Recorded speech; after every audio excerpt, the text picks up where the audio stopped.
kebanyakannya yang kena adalah kanak-kanak yang berada di bawah 5 tahun. Tetapi terdapat juga kanak-kanak yang besar dan juga dewasa yang akan terkena HFMD. Contohnya saya sendiri pun pernah kena dulu.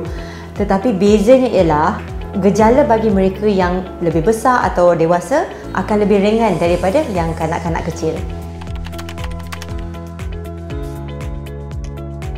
Pada saya, kita kena tunggu dulu. Okay? Tak semasuknya ruang dah hilang, kita boleh terus pergi ke sekolah. Sebab kanak-kanak yang sakit juga perlu berehat.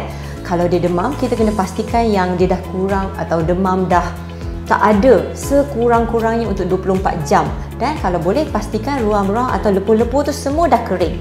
Sebab kalau dia masih ada repuh ataupun blister tu, cecair tu boleh berjangkit kepada kanak-kanak lain juga. Betul tak?